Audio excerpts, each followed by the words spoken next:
Bonjour à tous, je suis Miguel de Caillou TV et vous regardez un nouvel épisode de Caillou News, votre émission d'actualité hebdomadaire du monde de l'escalade.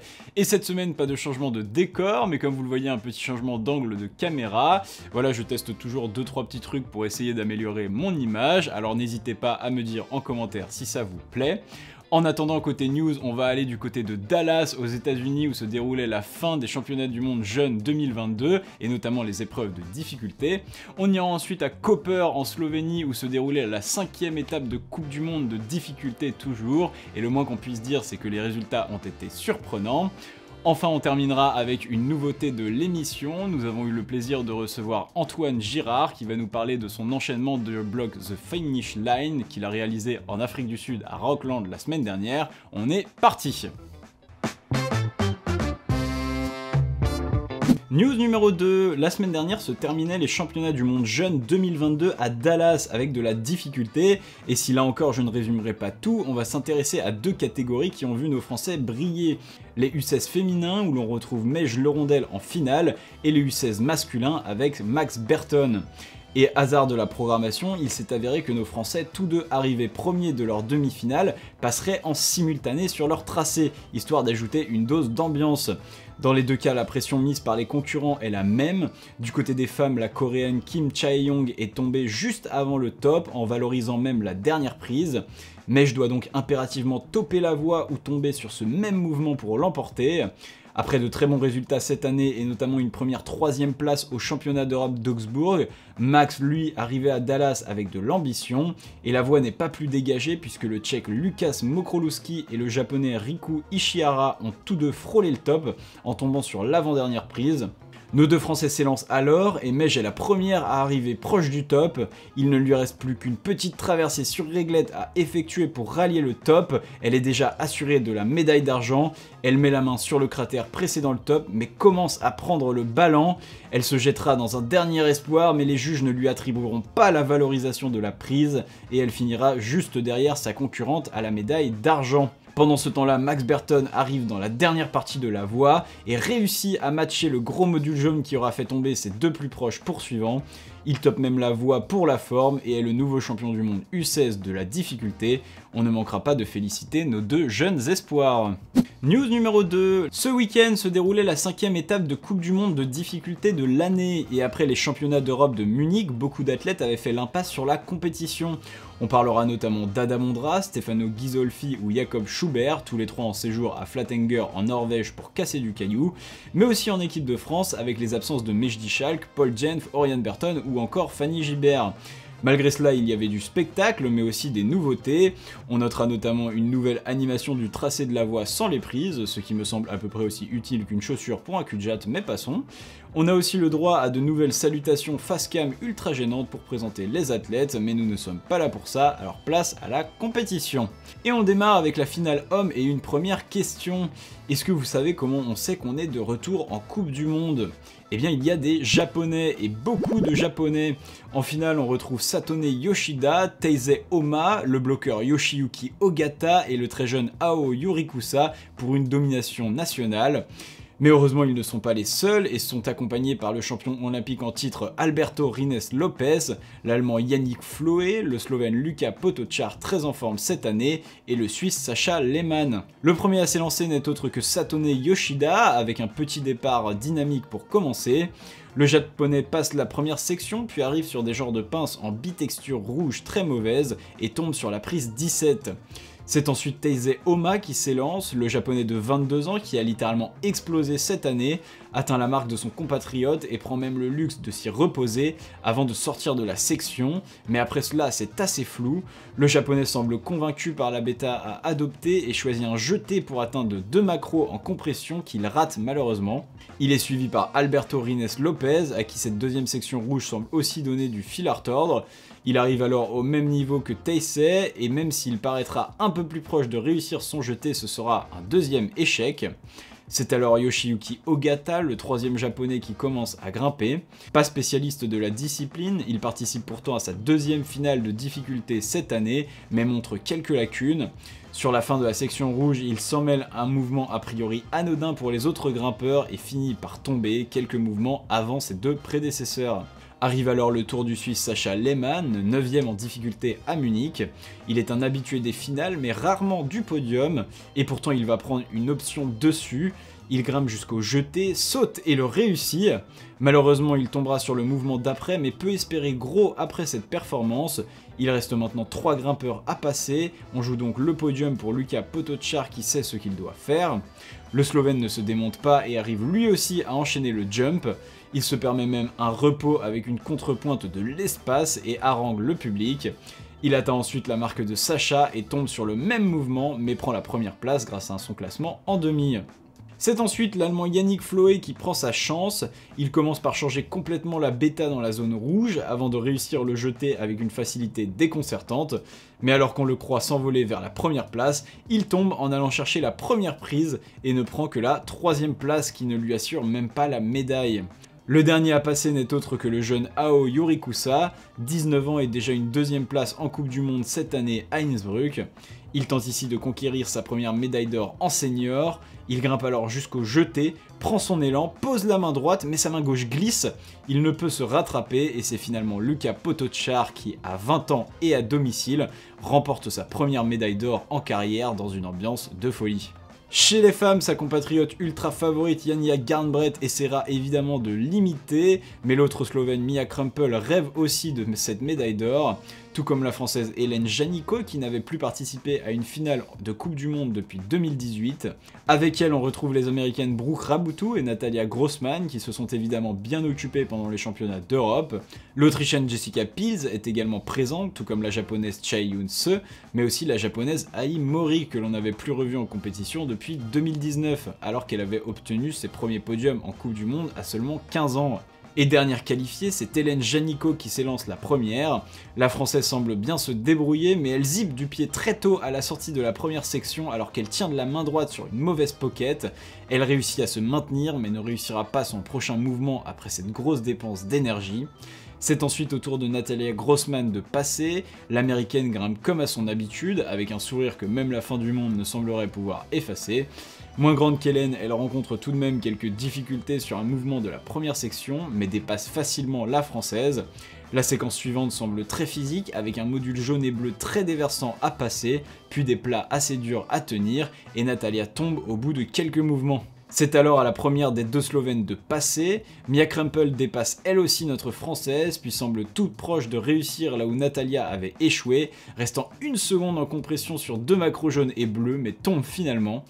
Vient ensuite la deuxième américaine Brooke Raboutou, spécialiste de la difficulté. Elle arrive sur le même mouvement que Natalia et Mia, mais réussit à comprimer et à tenir les macros.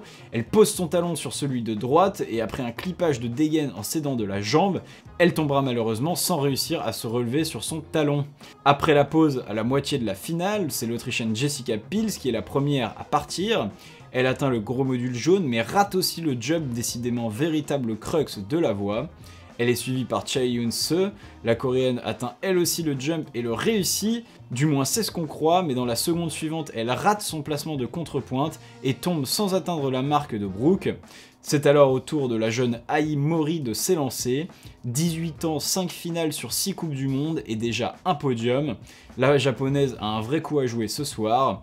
Du haut de ses 1m54, elle semble casser complètement la bêta du jump en montant son pied sur une prise de main précédente. La foule n'en revient pas. Elle enchaîne ensuite une série de réglettes, puis un mouvement en épaule avant de rejoindre la section suivante du bout des doigts, puis tombe sur le mouvement suivant, prenant tout de même 10 prises d'avance sur ses concurrentes. Mais la compétition n'est pas finie car la dernière finaliste est évidemment l'ultra favorite Janja Garnbret. La Slovène entame facilement la voie et réussit elle aussi le soi-disant jump à la façon de Ai Mori, mais de manière beaucoup plus physique et elle semble y laisser des plumes. Après cela, c'est un combat de tous les instants qui s'installe, elle s'arrache de justesse sur les réglettes mais ne peut atteindre l'un des modules de fin de section et s'arrête net quelques prises avant la marque de la japonaise. Ai Mori remporte sa première compétition internationale senior, et de quelle manière? En faisant tomber pour la première fois de la saison la reine incontestée du circuit. et nous, on a déjà hâte de voir la suite. Et pour terminer ces infos, je vous en parlais en début d'émission, petite rubrique spéciale. Vous vous rappelez, la semaine dernière, j'avais parlé du français Antoine Girard qui avait enchaîné le blog The Finish Line côté 8C à Rocklands en Afrique du Sud. Eh bien, il nous a fait l'honneur de nous accorder un moment pour nous parler de son ascension. Je vous laisse l'écouter. Je m'appelle Antoine Girard, j'ai 22 ans et donc ça fait un bon bout de temps que je fais de l'escalade. Je sais pas, 12, 13, 14 ans peut-être, enfin depuis l'âge de 7 ans en quelque sorte, j'ai commencé. Et actuellement je fais quasiment que du bloc. Du coup, en gros, The Finish Line, c'est un bloc c'est assez spécial parce qu'il y a un bloc en bas, en gros, en quelque sorte, et là tu as l'énorme rocher de Finish Line qui est posé dessus. Donc déjà quand tu arrives, si en soi tu as peut-être 7-8 mètres d'escalade, il est sur un bloc qui fait déjà 4-5 mètres. Du coup, tu le vois, il sort au milieu de nulle part, il fait 15 mètres le bloc, tu fais wow, c'est énorme, ça fait peur quoi. Donc au début, il y a un début assez facile, et puis on arrive à un crux qui est un petit peu morpho, sur un petit pied vraiment pas bon, et tu vas très loin sur une pince et tu tournes et c'est pas très bon. Donc ça, soi-disant, c'est le crux du bloc.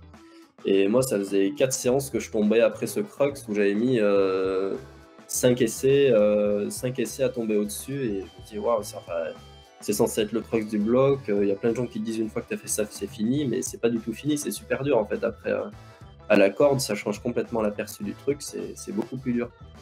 Et la séance où je l'ai fait, je me sentais pas bien. C'était un jour, il faisait chaud, donc j'avais la peau plus molle, et du coup, j'avais encore moins d'essais que les autres jours.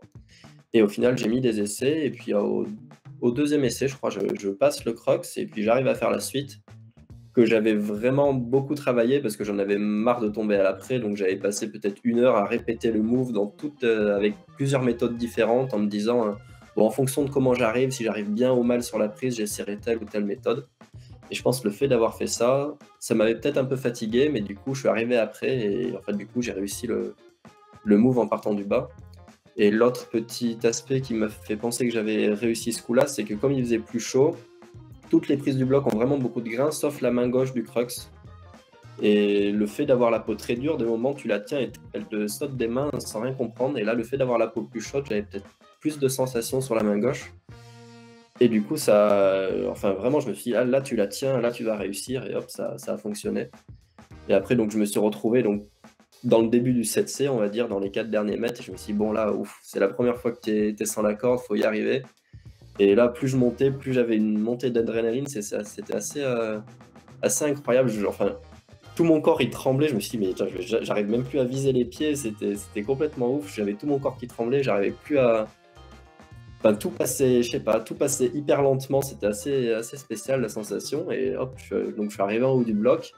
Et là, ouais, t'as une sorte de montée d'adrénaline. Là, j'étais hyper content. Et sur le coup, tu te sens hyper fort. Et après, genre, t'as plus d'énergie, t'es complètement vidé. J'ai dû m'asseoir. Enfin, j'étais complètement KO, mais c'était incroyable. Ouais. Enfin, c'était maîtrisé. Sur 40 fois, je suis tombé une fois à la première séance, et puis j'étais jamais retombé. Donc, j'étais quand même assez confiant à la fin. Je me suis dit, si tu fais pas n'importe quoi, tu topes le bloc, il n'y a aucune raison que tu tombes, mais c'est quand même assez impressionnant. Puis t'entends en bas les gens qui sont complètement affolés, qui essayent de bouger des crash pads, tu fais ok, il y a de la tension quand même, il se passe quelque chose, quoi, là. T'as un peu le risque de rentrer bredouille en France en te disant, bah j'ai passé 5 semaines dans ce bloc, j'ai pas fait, j'ai rien fait de mes 5 semaines. Donc là, c'était un énorme soulagement. Ça veut dire qu'après ça, il me restait 2 semaines, je pouvais faire ce que je voulais. Et au final, ça a super bien fonctionné. J'ai pu réussir plein d'autres blocs que j'avais trop envie de faire. Enfin, ça tombait super bien, quoi. Voilà, en tout cas, on lui souhaite tout le meilleur pour la suite. Et encore merci, Antoine. Voilà pour les news. J'espère aussi que cette interview vous aura plu. Et maintenant, on passe au croix de la semaine.